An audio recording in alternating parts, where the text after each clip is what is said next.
میرے نبی پاک علیہ الصلاۃ والسلام نے جانور سے اس کے بچوں کو جدا کرنے سے منع فرمایا۔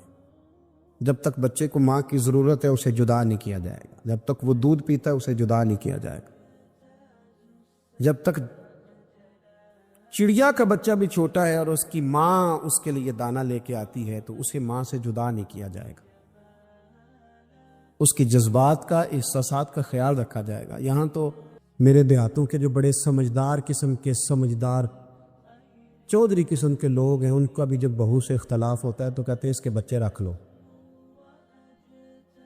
یہ جب خود روئے گی تو لوٹ کے آ جائے گی۔ جس محبوب نے جانور سے اس کے بچے جدا کرنے سے منع کیا، ماں سے بچے جدا کر رہا ہے۔ اور سیانے لوگ اور کچھ میکے بھی ایسے ہیں، میکے بھی وہ کہتے ہیں بیٹے تو آجا اور بچے واپس کر دے، اس لیے کہ بھئی ہمارا نہیں ان سے نظام چلے گا، بچے ان کے ہیں تو ان کو دے۔ یا کتنا ظلم ہے۔ سیانہ انسان ہو کے یہ بات کر رہا ہے، سمجھدار ہو کے، عقل مند ہو کے، ذی شعور ہو کے، دعویٰ ہے اس کی بزرگی کا۔ نبی رحمت علیہ السلام کی غلام حضرت ابو ہریرہ رضی اللہ تعالیٰ عنہ فرماتے ہیں، مشکات میں موجود ہے، فرمایا کہ چڑیا آئی اور آ کے میرے نبی کے کندھوں پہ بیٹھ گئی۔ جانے اس چڑیا نے کیا کہا کہ محبوب کی آنکھوں میں آنسو آ گئے۔ حضور روئے اور فٹافٹ حضور اٹھے، فرمایا کون اس کے بچے اٹھا کے لایا ہے؟ کس نے اس کے بچے اٹھائے؟ کون ہے؟ جلدی بتاؤ۔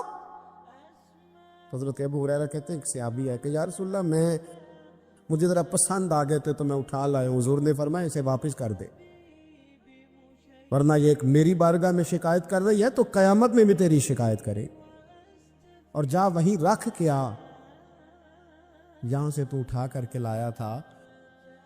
میرے دوستو، دین اتنے اعلیٰ حقوق بیان کرے جانوروں کے اور انسان اس سے آگے بڑھ کے انسانوں کے ساتھ سلوک کرے۔ اور یہ بھی یاد رکھ لے کہ شکار ضرورت کے لیے کھیلنا جائز ہے، شوق کے لیے کھیلنا جائز نہیں ہے۔ آپ شوق کے لیے جانور مار کے گھر آ گئے، شوق کے لیے جانور مارا اور گھر آ گئے۔ معاذ اللہ تعالیٰ ایسے بھی شہزادے ہیں سیاستدانوں کے، سیٹھوں کے، نوابوں کے، جو کہتے ہیں کہ ابھی وہ کوئی کھانے کے لیے تھوڑی شکار کر رہا ہے، وہ تو نشانہ پکا کر رہا ہے اپنا۔ معاذ اللہ نشانہ سمجھ کے جانور کو مارا جائے گا۔ اور یہاں تک باتیں سننے میں ملتی ہیں کہ جانور باندھا جاتا ہے، اس پہ نشانہ کیا جاتا ہے۔ رسول پاک علیہ السلام نے لعنت فرمائی ایسے شخص پر جو بندھے جانور پر نشانہ لگاتا ہے۔ یہ ہمارے شوق ہیں، یہ بڑائی کی علامت ہے۔ 4 پیسے آیا تو لوگوں نے یہ شوق پال لیے، اور بے دریغ جانوروں پر لوگ بندوقیں اٹھائے گھومتے ہیں۔ حضرت محی الدین ابن عربی کہا کرتے تھے جس کو پورا ہفتہ ہو گیا نا، وہ طریقت کا مسافر بھی۔ جاگ رہے ہیں آپ حضرات؟ کہتے تھے جس کو پورا ہفتہ ہو گیا نا طریقت کا مسافر بھی ہے، پر اللہ رسول کی یاد میں رویا نہیں۔ فرماتے تھے مجھے تو اس کے ایمان پر شک ہونے لگ گئے کہ 8 دن ہو گئے اسے خیال ہی نہیں آیا۔ حضرت عمر میدان میں جس شخص کے کبھی پاؤں نہیں لڑکھڑائے، اللہ رسول کی بات آتی تھی تو دریا بہتے تھے آنسو۔ یہاں حال ہی کوئی نہیں، خشک جملے اور جناب موٹے موٹے تراشے ہوئے فکرے اور لفظوں کی ہیرا پھیری، اس کے علاوہ کوئی چیز نظر ہی نہیں آتی۔ حضرت عمر رونے لگے، آخری وقت ہے، تڑپ رہے ہیں، آنسو بہہ رہے۔ حضرت عبداللہ ابن مسعود آ گئے، انہوں نے کہا عمر تیری ہجرت بھی بڑی باکمال تھی، تیرا اسلام قبول کرنا بھی بڑا ہی باکمال تھا، حضور بھی تجھ سے ہمیشہ راضی رہے۔ عمر تو روتا کیوں ہے یار؟ بات تو یہ ہے کہ جب تو نے خلافت سنبھالی تو پھر تیرے طریقے بھی باکمال ہی تھے، اور جب تو میدان میں اترتا تو پھر بھی تیرے معاملات باکمال تھے، اور جب تو مال غنیمت بانٹتا تھا پھر بھی تو باکمال۔ یار ہر موقع پہ تو باکمال تھا تو جاتے دفعہ روتا کیوں ہے؟ ان کا استغفار دیکھو، ان کی توبہ دیکھو۔ حضرت عمر پھر رو پڑے، کہنے لگے عبداللہ لوگوں کو میری نیکیوں کا پتہ ہے، گناہوں کا تو نہیں نا پتہ۔ وہ تو میں جانتا ہوں یا میرا مالک جانتا ہے نا، نیکیاں تو سب کے سامنے، پر من آنم کے من دانم، جو اندر چھپے ہوئے گناہوں کے ڈھیر ہیں وہ تو میں جانتا ہوں۔ تو نے میرے کلمہ پڑھنے سے لے کر میری حکومت تک میری ساری نیکیاں گنوائی ہیں، اب دعا کر میرے لیے۔ کہہ رہا میری نیکیاں اور بدیاں برابر برابر کر دے، مجھے درجہ نہیں چاہیے، بس اللہ مجھے معاف کر دے۔ درجوں کی ضرورت نہیں ہے۔ یہاں تو لوگ درجات لے کے بیٹھے۔ حافظ کہتا ہے کہ میں جتنے آیتیں ہوں گی اتنے میرے درجے بلند ہوں گے۔ پہلے درجے والا کام تو کوئی کرنا۔ مولانا کہتے ہیں کہ نور کے ممبر پہ بیٹھوں گا، بھائی پہلے بتا نور کے ممبر کی طرف تیرا سفر بھی جاری ہے کہ نہیں؟ تاجر کہتا ہے کہ میں سخاوت کروں گا تو حضرت عثمان کے ساتھ جگہ ملے گی، پر حضرت عثمان کی سخاوت اور اپنی سخاوت کا فرق بھی دیکھ۔ مجاہد کہتا ہے کہ میں نبی پاک کے جہاد والے صحابہ کی پشت پہ رہوں گا تو پہلے اپنے کام تو دیکھ۔ اور جب ساری باتیں سمجھ میں نہ آئے تو پھر اللہ کی بارگاہ میں استغفار کا، پھر بیٹھ۔ بڑے لوگ استغفار کرتے، معافی چاہتے، اور یہ استغفار پھر اتنا کرم کرتا، اتنی آسانی کرتا، اس قدر بہتری کرتا کہ وہ مانگ تو اپنے گناہوں کی معافی رہے ہوتے تھے اور اللہ رحمتوں کے دروازے کھول دیتا تھا۔ اللہ ان پر کرم کے، ایک ہوتا ہے خوف، ایک ہوتی ہے خشیت۔ خوف والے لوگ توبہ کرتے ہیں، خشیت والے استغفار کرتے ہیں۔ ایک ہوتا ہے خوف، ایک ہوتی ہے خشیت والے استغفار کرتے۔ نبی کریم علیہ السلام نے فرمایا میں دن میں 100 مرتبہ استغفار کرتا۔ دن میں توبہ والا کہتا ہے کہ میں بھول گیا تھا، مجھے معافی مل جائے، اور خشیت والا کہتا ہے میرا یار ناراض نہ ہو جائے، وہ استغفار ہی کرتا رہتا ہے، وہ معافی مانگ۔ حضرت رومی نے مثال دی ہے، فرماتے ایک عورت تھی تو بھیک مانگا کرتی تھی۔ ایک دن بادشاہ کے دروازے پہ بھیک مانگنے گئی تو بادشاہ کو پسند آ گئی، اس نے نکاح کر لیا۔ 20 کنیزائیں اس بی بی کے پاس تھی خدمت کرنے کے لیے، روٹی دینے کے لیے، کپڑا دینے کے لیے، لیکن وہ ہر وقت روتی رہتی تھی، ہر وقت روتی۔ ایک سمجھدار کنیز کہنے لگی کہ ملکہ اب تیرا درجہ بہت بڑا ہے، تو ہر وقت روتی رہتی ہے، معافی ہی مانگتی رہتی ہے ہر وقت، کون سی ایسی نعمت ہے جو تیرے پاس نہیں؟ تو وہ کہنے لگی اس لیے تو روتی ہوں۔ تو کیا مانا؟ کہنے لگی اس لیے روتی ہوں کہ میں اس قابل نہیں تھی جو مجھے مل گیا، کہیں میرے سر کا سائیں ناراض نہ ہو جائے، وہ کہیں بگڑ نہ جائے۔ مجھے پتا ہے کہ میں کیا تھی اور مجھے کہاں تک پہنچا دیا، میں روتی اس لیے ہوں کہ کبھی کہیں وہ ناراض۔ حضرت عمر اس لیے روتے تھے کہ کہیں مصطفیٰ ناراض نہ ہو جائے، حضرت ابو بکر اس لیے تڑپتے تھے کہ کہیں اللہ کا فضل روٹھ نہ جائے۔ یہ جو مولا علی اپنے کمرے میں بیٹھ کے زور زور سے استغفار پڑھتے، تو اس لیے نہیں کہ بڑے پاپ تھے جن کی معاذ اللہ معافی مانگتے تھے، اس لیے کہ رب رسول کہیں ناراض نہ ہو۔ خشیت تھی کہ جہاں ہم پہنچے ہوئے کہیں وہاں سے واپس۔ استغفار بندے کی اللہ سے صلح کرا دیتا ہے، بندے کی رب سے صلح ہو جاتی ہے جب استغفار۔ دیکھیں نا، بڑی سادی سی بات ہے کہ دو بھائی ناراض ہو تو بڑا کہتا ہے اس نے میری بے ادبی بڑی کی، تو چھوٹا اگر پاس آ جائے اور پیر پکڑ لے کر چل یار معاف کر دے، تیرا بھائی نہیں۔ پتہ کیا ہوتا ہے؟ صرف معافی نہیں ملتی، ہاں صرف معافی نہیں، چھوٹے نے بے ادبی کر دی، بڑے کو تکلیف ہوئی، بات جب آگے بڑھی نا تو بڑے نے شکوہ کیا۔ جب لوگوں نے چھوٹے کو سمجھایا تو چھوٹا جب معافی مانگتا، ادھر دیکھو میری طرف، جب چھوٹا معافی مانگتا ہے نا اٹھ کے جاتا ہے، اور بڑے کے پیر پکڑتا تو نرا معاف نہیں کرتا، بڑا رو بھی پڑتا ہے، اور وہ کہتا ہے کہ وہ میں اور تم اماں کے پاس اکٹھے بیٹھتے، ایک باپ کی موٹر سائیکل پہ اکٹھے بیٹھتے، تو تیرا اور میرا رشتہ اتیار تو نے یہ کیوں؟ وہ جو آنسو نکلتے ہیں نا، وہ درد ہوتا ہے، وہ کیف ہوتا ہے، وہ سوز ہوتا ہے، وہ لذت ہوتی ہے، وہ پیار ہوتا ہے۔ رب کہتا ہے تو معافی مان، انہو کان غفارا، تو معافی مانگ، میں تجھے معاف بھی کروں گا، تیرے اوپر رحمت بھی فرماؤں گا، تیرے اوپر کرم نوازی بھی کروں گا، تجھے نواز دوں گا، تجھے عطا کروں گا۔ حضرت موسیٰ کلیم اللہ علیہ السلام کا زمانہ مبارکہ تھا، قحط پڑ گیا، بارش نہیں ہوتی۔ ہم لوگ نا اب تو خیر ہمارے پاکستان میں تو ٹیبل ٹاک ہوتی ہے، ٹاک شو ہوتے ہیں ہمارے یہاں، تو پتہ کیا جاتا ہے کہ بارش ہو کیوں نہیں رہی، پھر اس پہ یہ ہوتا ہے کہ دھواں بڑا چڑھ گیا ہے، حالات بڑے خراب ہے، فلاں ایسے ہو گیا، قحط کا ہم تو اسباب تلاش کرتے رہتے ہیں نا جی، فوگ بہت زیادہ ہے، فلاں چیز ایسے ہے، فلاں چیز ایسے ہے، ہم تو یہ تلاش کرتے رہتے ہیں۔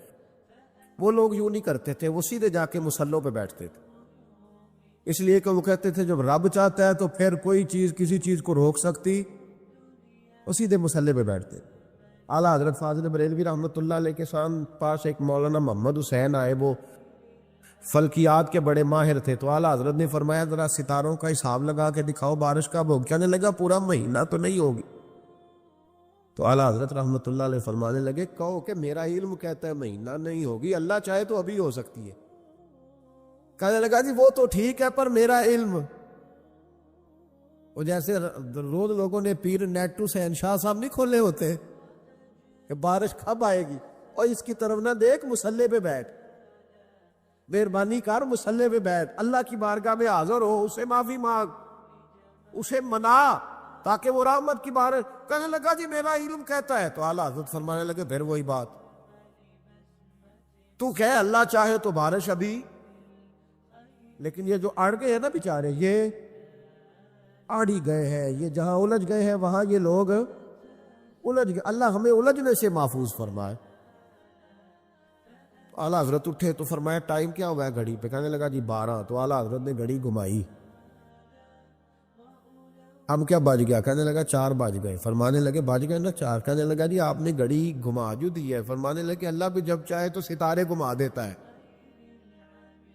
اللہ بھی ستارے گھما دیتا ہے بارش۔ کہنے لگا جی وہ تو ٹھیک ہے پر مہینہ نہیں ہو سکتی، اڑا ہوا بندہ اس کا کوئی علاج ہے، جو اڑ جو جائے اس کے لیے قرآن کہتا ہے وَإِذَا خَاطَبَهُمُ الْجَاهِلُونَ قَالُوا سَلَامًا، اسے سلوٹ کرو دور سے، اسے کو تو جان اور تیرا۔ کہنے لگا جی ہو نہیں سکتی پورا مہینہ، فرمانے لگے یار تو جا اپنا کام کر۔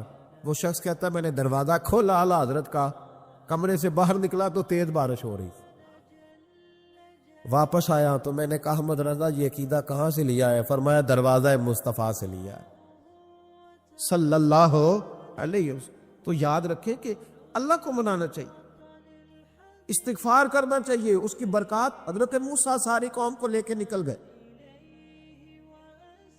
آؤ بھائی میدان میں اللہ کی بارگاہ میں استغفار کریں اور بارش کا سوال کریں، بارش مانگے۔ جب باہر نکلے دیر تک دعائیں ہوتی رہیں، تو حضرت موسیٰ علیہ السلام کو رب کریم نے وحی فرمائی کہ موسیٰ آپ کی قوم میں نے ایک شخص ہے جس کو 40 سال ہو گئے نافرمانی کرتے، اس نے رب سے صلح نہیں کی۔ کتنے لوگ ہیں؟ ایک، اور 40 سال سے وہ نافرمان ہے، اس کو مجمع سے نکال دو بارش ہو جائے گی۔ اگر ایک گناہگار کی وجہ سے بارش رک جاتی ہے، اور جہاں دروازے کھلے ہوئے ہوں، جہاں تنہائیاں خوفناک ہو، اور جہاں تباہی اتری ہوئی ہو، اور جہاں لوگ کروڑوں روپیہ مال ہڑپ کر گئے ہوں، اور جہاں علماء کو ہتھ کڑیاں لگا کے ٹھنڈی زمینوں پہ لٹا دیا جائے، اور قوم کہہ رہی ہو اچھا ہوا اچھا ہوا، اور لوگ پھبتیاں اڑا رہے ہوں، مذاق کر رہے ہوں، تو پھر اس قوم پہ کس طرح کر کے فضل الہی۔ اور یہ مولوی کا معاملہ نہیں، یہ تو ممبر رسول کا معاملہ ہے۔ میرے مصطفیٰ نے یہ نہیں کہا پیر میرا وارث ہے، حضور نے فرمایا عالم میرے دین کے وارث ہے۔ ہاں حضور نے فرمایا جس نے عالم کے چہرے کا دیدار کیا سمجھے میں نے اپنے نبی کی زیارت کی ہے۔ لیکن یہاں تو خیر یہ عنوان نہیں، ورنہ میں اس پر جاتا۔ ہائے، تو کہا ایک بندہ ہے 40 سال سے اللہ کی نافرمانی کر رہا ہے، وہ اگر نکل جائے تو بارش ہو جائے گی۔ حضرت موسیٰ نے اعلان کر دیا بھی ایک شخص ہے، وہ اگر نکل جائے تو بارش ہو جائے گی۔ پتہ تو ہوتا ہے نا سب کو، مجھے بھی پتہ ہے کہ میں اندر سے کیسا ہوں، اور آپ کو بھی خبر تو ہوتی ہے نا جی۔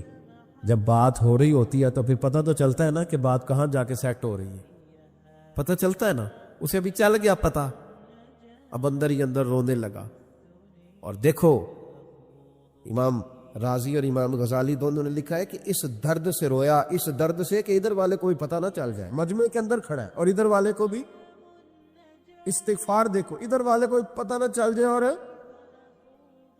ادھر والے کو بھی کہیں ہجوم میں غم میں بھی توہین ضبط غم نہ ہوئی. ہم اس احتیاط سے روئے کہ آنکھ نم نہ ہوئی.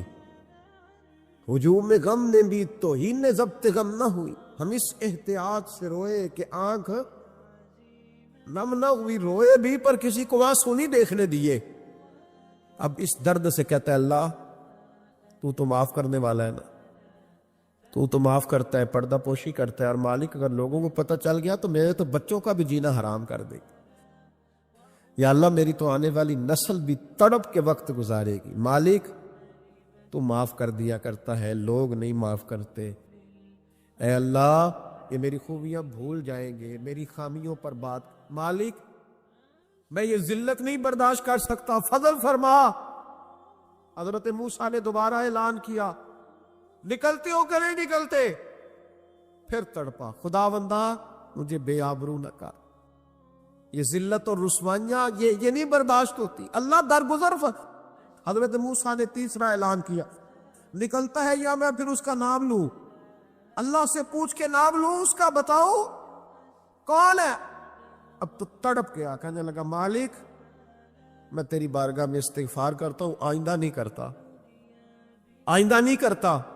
یہ لفظ ادا کیے، بندہ کوئی بھی نہیں نکلا. رب کریم نے بارش عطا کر دی. تیز بارش جب برسی نا، تیز بارش، لوگ تو مین دیکھ کے دوڑ گئے. تو حضرت موسیٰ کہنے لگے یا اللہ مجھے بھی تو بتا، تو نے کہا تھا کہ جب تک بندہ نہیں نکلتا بارش نہیں ہوگی. تو نکلا کوئی بھی نہیں، بارش ہو گئی، ماجرا کیا ہے؟ تو رب کریم نے فرمایا موسیٰ بس اس نے مجھ سے صلح کر لی، اس نے مجھ سے صلح کر لی. اور امام غزالی نے لفظ لکھے، حضرت موسیٰ نے پوچھا، حالانکہ اللہ اپنے نبیوں کو غیب کے خزانے دیتا ہے، پوچھا کہ اے اللہ مجھے اس کا نام بتا دے. تو رب کریم نے فرمایا موسیٰ جب گناہ گار تھا تب نہیں کسی کو بتایا، جب پاپی تھا تب نہیں بتایا، جب مجرم تھا تب نہیں بتایا، اب کیسے بتا دوں؟ فرمایا اس کی میری صلح ہو گئی ہے. اور فرمایا جو بارش نہیں نہ ہو رہی تھی وہ بھی اس کی وجہ سے نہیں ہو رہی تھی، اب جو ہوئی ہے نا تو یہ بھی اسی کی وجہ سے ہوئی ہے. یہ بارش اب جو ہوئی ہے تو یہ بھی یہ اس گناہگار کے سبب سے. اپنی راتیں اللہ کے ساتھ گزارے. مصلی پہ بیٹھے، میرے صاحب رحمۃ اللہ علیہ سے جب کو کہتا نا کہ بڑا پریشان ہوں تو کچھ بتائیں، تو فرماتے آج رات مصلی پہ بیٹھ کے اپنے رب سے بات کرنا، میں بھی بات کروں. بندوں کو دکھ بتانے سے عزت میں کمی آتی ہے، اور اگر اللہ کو بندہ اپنے دکھ بتائے تو اللہ عزتیں بڑھا دیتا ہے. ترمذی شریف کی حدیث ہے، نبی پاک علیہ السلام نے فرمایا اگر تو دنیا داروں کو دکھ بتائے گا تو اللہ تجھے غنی نہیں کرے گا، اور اگر تو اپنے رب کو بتائے گا تو اللہ بڑی جلدی تجھے دنیا سے بے نیاز کر دے. تجھے لوگوں کی ضرورت نہیں رہے گی. استغفار کریں، کثرت سے کریں، ذوق سے کریں، مصلی آباد رکھیں. ہر شے دیکھو نا، جس طرح کھانے کی میز آباد رہتی ہے، بستر آباد رہتا ہے، ہمارے دیگر معاملات، اگر مصلی نہ آباد رہے تو روح بے چین رہتی، طبیعت بے قرار رہتی. انسان میں نے دیکھا ہے بڑے بڑے سمجھدار لوگ پاگلوں جیسی زندگی گزار رہے ہیں، بولتے جا رہے ہیں، بولتے جا رہے ہیں، بولتے جا رہے ہیں. ایسے کسی کو کوئی خبر کہ 6 فون اٹھائے ہوئے ہیں، ایسے جیسے ڈسٹرب ہو گئے مینٹلی طور پر. وجہ کیا ہے کہ ان سے جان نہیں چھڑاتے. کبھی سارے موبائل بند کر کے نا، سارے بچے ہر چیز سائیڈ پہ کر کے مصلی پہ بھی آنا چاہیے. اور مالک تو بڑا ہی قریب ہے، اللہ تو بڑے کنز المال کی حدیث سنا کے بعد سمیٹتا ہوں. نبی پاک صلی اللہ تعالی وسلم فرماتے ایک شخص تھا بنی اسرائیل میں، بڑا مالدار تھا، تو پھر اس پہ غربت آ گئی. جب غربت آئی تو رو پڑا، کہنے لگا اے اللہ میں غریب ہو گیا ہوں، میری مدد فرما، میں نے بڑی نافرمانی کی ہے تیری. مالدار جب تھا تو بڑی موج کو، یا اللہ میں نے بڑی اب نہیں کروں گا، مجھے اس غربت سے نکال. تو اللہ نے فرشتوں سے کہا کہ دے دو جو مانگتا ہے. تو فرشتے کہنے لگے یا اللہ یہ توبہ کر کے نہیں آیا، ڈر کے نہیں آیا، یہ تو الجھ گیا تب آیا ہے. یہ تجھ سے ڈر کے ہوتا ہے نا ایسے کہ لوگ اللہ سے نہیں ڈرتے جتنا غربتوں سے معاذ اللہ ڈرتے. یا اللہ یہ تو وہ الجھ گیا تب آیا, تو اللہ نے فرمایا پتہ مجھے بھی ہے, لیکن آ تو گیا ہے نا, چلو دے دو. تو کہا یا اللہ اگر دے دیا تو دوبارہ نہیں آئے گا. فرمایا اس کا بھی مجھے پتہ ہے, تم دے دو. اسے دے دیا. جب دولت مل گئی نا تو کہنے لگا اوہو وہ تو میں نے اس طریقہ سے ہی استعمال کیا اس لیے کامیاب ہو گیا. پھر کچھ وقت گزرا تو پھر الجھ گیا, پھر قرضے چڑھ گئے, پھر سارے اولاد خرچ. کہنے لگا یا اللہ اب نہیں کرتا, اب معاف کر دے. 70 دفعہ توبہ کی اور 70 دفعہ توڑی. حبیب کریم فرماتے ایک دن بستر پہ تھا, آسانی تھی, 70 دفعہ فرشتوں نے کہا یا اللہ یہ جھوٹا ہے, جھوٹ بولتا ہے, یہ تو غربت رہی ہے تو تیری بارگاہ میں آیا ورنہ کبھی نہ آتا. بیمار ہوا ہے تو آیا, اس کا تو بچہ بیمار ہوا ہے تو آیا ورنہ کبھی نہ آتا. 70 دفعہ توبہ توڑی. ایک دن رات کو بستر پہ لیٹا تھا, دولتیں بھی تھی, آسانیاں بھی تھی. دل میں خیال آیا میں کتنا جھوٹا ہوں, جب الجھ جاتا ہوں تو اس کے دروازے پہ جاتا ہوں اور وہ کتنا قریب ہے, مجھے خالی نہیں لوٹاتا. تڑپ اٹھا, آنسو نکل گئے, اٹھ کے مصلی پہ کھڑا ہوا تو رب کریم نے فرشتوں سے فرمایا کھول کے دیکھو دروازے, آج یہ غربت کی وجہ سے نہیں آیا, آج میرا بن کے آیا ہے. تو یا اللہ پہلے تو دولت دیتا تھا, آج کیا دے گا؟ تو محبوب فرماتے اللہ فرماتے ہم نے اسے بغیر حساب کتاب جنت عطا کرو گا. ایک حدیث نہ پڑھ لوں مسلم شریف سے, بخاری سے ایک حدیث نہ پڑھ لوں تاکہ یہ بات مضبوط ہو جائے. حضرت ابو طلحہ رضی اللہ تعالی, بیٹا شدید بیمار, مزدور آدمی تھے, کئی دنوں سے گھر تھے. بیوی کہنے لگی اگر آپ گھر میں بیٹھے رہیں گے تو کھائیں گے کہاں سے, جاؤ آپ مزدوری کرو, میں بیٹے کو دیکھتی ہوں. ابو طلحہ مزدوری کرنے چلے گئے. شام کو آئے تو بیٹا فوت ہو چکا تھا. عورتیں بے حوصلہ ہوتی ہے نا اکثر, پر بیوی نے سفید کپڑا ڈال کے کمرے میں رکھ دیا. بیٹا, ماں اور بیٹا کو ناپ سکتا ہے رشتہ, بیٹے میں سفید چادر ڈال کے کمرے میں رکھ دیا. حضرت ابو طلحہ انصاری آئے, بیٹے کا کیا حال ہے؟ کہنے لگی اللہ کی رحمت میں ہے. اللہ کی کیسا جملہ ہے, اللہ کی رحمت میں ہے. خامد نے کھانا کھایا, بیوی سے ملنے کو دل کیا تو ملاقات, فارغ ہو کے بیٹھے تو خاتون اٹھ کے نا خامد کے قریب گئی, اس کا ہاتھ تھاما. کہنے لگی نبی کریم علیہ السلام کے صحابی ہو, ایک مسئلہ دریافت کرنا تھا, بتاؤ گے؟ کہ پوچھو. کہنے لگی اگر کوئی آپ کے پاس امانت رکھوائے اور پھر اپنی امانت واپس مانگے تو کیا کرو گے؟ حضرت ابو طلحہ کہنے لگے پوچھنے والی کیا بات ہے, جس کی امانت ہے واپس کر دیں گے. اب زوجہ روئی, اب صبر والی بی بی روئی, اب ماں روئی, آنسو ٹپکے, آنچل سے پوچھ کے کہنے لگی ابو طلحہ وہ بیٹا بھی اللہ کی امانت تھا اور رب اپنی امانت لے گیا ہے, اٹھو غسل کفن کا بندوبست کرو. حضرت ابو طلحہ اٹھے, ہامتے کامتے ہاتھوں سے غسل کفن دیا, مسجد نبوی میں پہنچے, محبوب کی بارگاہ میں عرض کیا تو رسول کریم فرمانے لگے تیرے اور تیری بیوی کے عمل سے اللہ بھی بڑا راضی ہے, اللہ کے رسول بھی بڑے راضی, اور اللہ تجھے برکت عطا کرے گا. صحابہ کہتے ہیں پھر اللہ نے انہیں 9 بیٹے عطا فرمائے. پھر اللہ نے انہیں اللہ کی رضا پہ راضی رہنا سیکھو, اللہ کے قریب چلے جاؤ گے, اللہ کی رضا پہ. حضرت سفیان ثوری دعا مانگ رہے تھے یا اللہ راضی ہو جا, یا اللہ راضی ہو جا, یا اللہ راضی ہو جا, دعا مانگ رہے تھے. بی بی رابعہ بصری پردے کے پیچھے بیٹھی تھی. جب دعا لمبی ہو گئی تو کہنے لگی سفیان بس کر, کوئی اگلا لفظ بھی بول, بس کر. آپ فرمانے لگے تجھے کیا ہوا؟ تو کہنے لگی تو کب سے کہہ رہا یا اللہ راضی ہو جا, یا اللہ راضی ہو جا, پہلے اپنے دل پہ ہاتھ رکھ کے بتا تو اللہ سے راضی ہے؟ تو راضی ہے اللہ سے؟ تو روز نہیں کہتا پیسے نہیں ہے میرے پاس مجھے دے, تو روز نہیں کہتا یا اللہ فلانی چیز کوئی نہیں دے, اے اللہ فلاں کو دے دیا مجھے کیوں نہیں دیتا معاذ اللہ، تو روز شکوے نہیں کرتا؟ فرمایا پہلے تو راضی ہو جا۔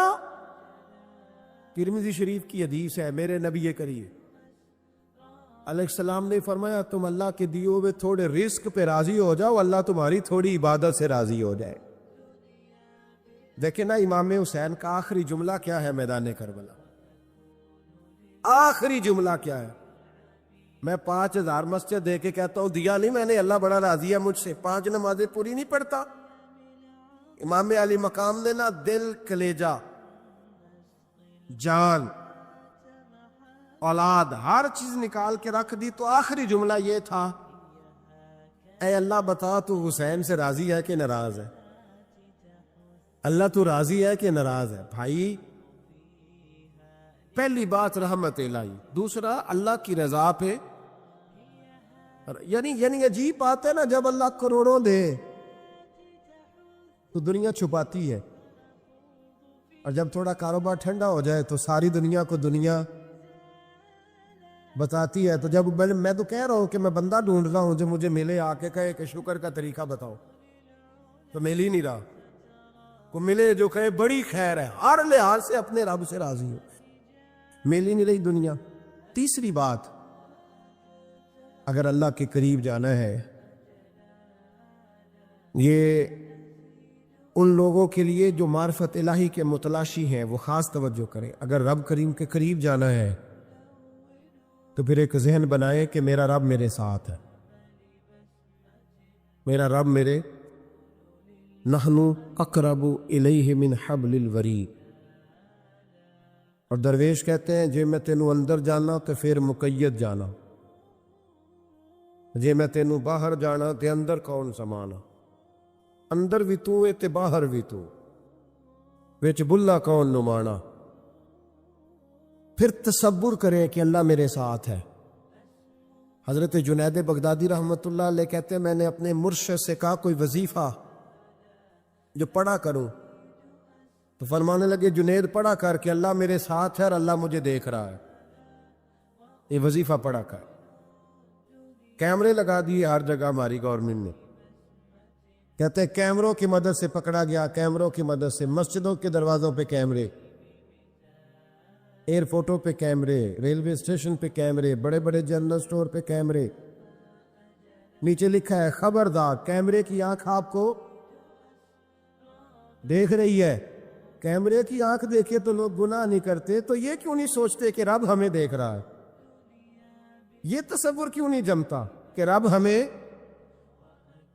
اور اللہ فرماتے ولی من خاف مقام ربہ جنتان، جو اللہ کے سامنے کھڑے ہونے سے ڈر جائے گا نا، اللہ اسے 2 جنتیں عطا فرمائے گا۔ اللہ اسے ایک دفعہ اگر کوئی ڈر گیا اللہ کے سامنے کھڑے ہونے، کتنی دفعہ بولے تو صحیح؟ اس پر ہمارے مفسرین نے لکھا ہے کہ کبھی زندگی میں ایسا ہو کہ گناہ پر ہمارا پورا قبضہ ہو گیا ہو، گناہ پورا قابو میں آ گیا، اب کوئی روکنے والا نہیں، تو فرمایا جو اس وقت اللہ کے خوف سے ڈر جائے گا اللہ اسے 2 جنتیں عطا فرمائے گا۔ امام شافعی رحمۃ اللہ علیہ کے زمانے میں نا ایک بادشاہ کا اپنی بیوی سے جھگڑا ہو گیا، تو وہ بھی ملکہ تھی، کسی بادشاہ کی بیٹی تھی، شہزادی تھی، اس نے بھی سخت جملہ کہا، کہنے لگی چل دور ہٹ جہنمی، معاذ اللہ۔ اب اس نے اپنے خامد کو جہنمی کہا، تو وہ کہنے لگا اس کا خامد کہ اچھا تو مجھے جہنمی کہتی ہے، جا پھر اگر میں جنتی نہیں تو تجھے 3 طلاقیں۔ اب کیسے ثابت ہو کہ جنتی ہے کہ جہنمی ہے؟ کیسے پتا چلے گا؟ علماء سے پوچھا تو وہ کہنے لگے ہم کیسے بتائے گا، کون ڈگری دے کہ تو جنتی ہے کہ جہنمی ہے؟ بات دور نکل گئی، امام شافعی کے پاس گیا، وہ رسوخ رکھتے ہیں علم فقہ کا، ان کے پاس گیا، جا کے کہنے لگا حضور یہ مسئلہ ہے۔ امام صاحب فرمانے لگے اکیلے میں مجھے ملتے ہو؟ وہ اندر آیا، کچھ دیر گفتگو ہوئی تو امام صاحب فرمانے لگے لو جی یہ بندہ جنتی ہے، اس کی بیوی کو طلاق کوئی نہیں ہوئی، یہ جنتی ہے۔ ہم کو پتہ ہے لوگ فتویٰ جلدی دے دیتے ہیں، کچھ لوگ خلاف تقریریں کرنے لگے کہ بادشاہ تھا تو امام صاحب نے بچا لیا ہے۔ کیسے آپ نے ڈگری دے دی کہ جنتی ہے جی؟ تو امام صاحب کہنے لگے تم بحث نہ کرتے تو میں بات پردے میں رہنے دیتا۔ سنو، میں نے بادشاہ کو تنہائی میں بلا کے پوچھا ہے کہ کبھی اللہ سے بھی ڈرے ہو؟ صرف اس لیے کہ اس وقت اللہ دیکھ رہا ہے۔ یہ نیت کبھی بندوں سے ڈر کے تو بندے بڑے گناہ نہیں نہ کرتے، کبھی اللہ سے ڈر کے بھی چھوڑا ہے؟ تو بادشاہ کہنے لگا بالکل چھوڑا ہے۔ میری ایک کنیز تھی بڑی خوبصورت، غریب گھر کی ملازمہ، غریب گھرانے کی تھی۔ ایک دن میں آیا تو میرے کمرے میں صفائی کر رہی تھی، معاذ اللہ میرا اس پہ دل آ گیا، میں نے دروازہ بند کر لیا۔ دنیا کی کوئی طاقت نہیں تھی، میرا اپنا محل تھا، مجھے کچھ دیکھ بھی لیتا تو کسی میں جرت نہیں تھی مجھے منع کرنے، اور میں چونکہ حکمران تھا اور مطلق العنان تھا، کوئی شکایت بھی نہ کرتا۔ لیکن جب میں نے اس کی طرف ہاتھ بڑھایا تو اس نے ایک ہی لفظ کہا، کہنے لگی تو اللہ سے نہیں ڈرتا؟ تو اللہ سے نہیں ڈرتا؟ کہنے لگا کوئی نہیں تھا امام صاحب مجھے منع کرنے والا، کوئی نہیں تھا۔ لیکن جب اس نے کہا تو اللہ سے نہیں ڈرتا تو میں کانپنے لگا۔ میں نے اس سے معافی مانگی، غریب ملازمہ سے میں نے بادشاہ ہو کے معافی مانگی۔ میں نے معافی مانگی، پھر میں نے دروازہ کھولا، کہتے وہ چلی گئی۔ امام صاحب کہنے لگے اٹھ میرے سینے سے لگ۔ کہا حضور کیا ہوا؟ فرمایا جو تنہائی میں اکیلے میں ایک دفعہ بھی رب سے ڈر جائے اللہ اسے 2 جنتیں عطا فرمائے گا۔ تو جنتی ہے اس لیے کہ تو یار کبھی تو ایسا ہو، کبھی تو ایسا ہو بھولا گاہک ہمارے قبضے میں آ گیا ہو، ہم اپنا پورا اس پر تسلط رکھتے ہو پر ہم اللہ سے ڈر جائیں۔ کبھی ایسا ہو کہ کروڑوں روپیہ ہمارے تسلط میں، ہم چاہیں تو جتنا مرضی استعمال کریں لیکن ہم اللہ سے ڈر جائیں۔ حضرت عمر کا زمانہ تھا، ایک نوجوان صحابی کا بیٹا مسجد جایا کرتا تھا، بڑا نیک تھا۔ ایک عورت اس کو اپنی طرف بلانے لگی، لبھانے لگی، نوجوان تھا۔ ایک دن دل آ ہی گیا بی بی پہ، عشاء کی نماز پڑھ کے اس کے گھر کی طرف جا رہا تھا کہ کسی قاری صاحب نے آیت پڑھ دی، وَلِمَنْ خَافَ مقام ربہ جنتان، جو اللہ کے سامنے کھڑے ہونے سے ڈرے گا رب 2 جنتیں عطا کرے۔ یہ آیت کیا سنی کہ نوجوان بے ہوش ہو کے گرا۔ کسی نے باپ کو خبر دی کہ تیرا بیٹا بے ہوش ہے، باپ گھر لائے، بالوں میں ہاتھ پھیرا، بیٹے کیا ہوا؟ اس نے آنکھیں کھول کے کہا ابا جی میں نے گناہ کیا نہیں، لیکن میرا قبضہ پورا ہو گیا تھا گناہ پہ۔ وہ بالکل راضی تھی، میں چاہتا تو میں گناہ کر لیتا لیکن میں اللہ سے ڈر گیا۔ کیا واقعی رب مجھے 2 جنتیں دے گا؟ تو باپ نے ماتھا چوما، کا بیٹا اللہ کے وعدے بڑے ہی سچے ہیں، بڑے سچے ہیں، تو یہ تصور کر کے اللہ مجھے دیکھ رہا ہے، پھر ڈر جا، واقعی 2 جنتیں دے گا۔ اس نوجوان نے چیخ ماری اور روح ہی پرواز کر، رات کو جنازہ پڑا، دفن کر دیا۔ صبح حضرت عمر آئے، فرمایا اتنا نیک نوجوان تھا تو مجھے کیوں نہیں بتایا؟ میں اس کے غسل میں شریک ہوتا، کفن میں شریک ہوتا، میں جنازہ پڑھاتا۔ حضور بس رات دیر ہو گئی، دفن کر دیا۔ امام سیوطی نے لکھا، ابن کثیر نے لکھا، ابن عساکر نے لکھا، حضرت جناب عمر فاروق فرمانے لگے مجھے بتاؤ تو صحیح اس کی قبر کہاں ہے؟ نیک ہو کوئی بندہ تو قبر پہ جانا چاہیے۔ فرمایا بتاؤ قبر کہاں ہے؟ حضرت عمر کو قبر پہ لے گئے تو سیدنا فاروق اعظم قبر پر کھڑے ہو کے فرمانے لگے نوجوان مجھے امید ہے اللہ نے تجھے 2 جنتیں دی ہوگی۔ حضرت عمر کہتے ہیں مجھے اللہ کی قسم قبر کے اندر سے بول پڑا، کامے پیرو نہ دے باہو قبر جنا دی جیوے۔ قبر کے اندر سے بول پڑا، کہنے لگا عمر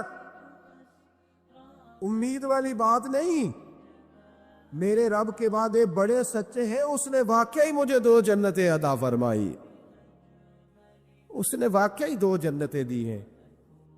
کبھی کوئی کام تو ایسا ہو جو صرف اللہ سے ڈر کے چھوڑا جائے، پھر اس کا قرب پانا آسان ہو جائے گا۔ اللہ سمجھنے کی توفیق عطا فرمائے۔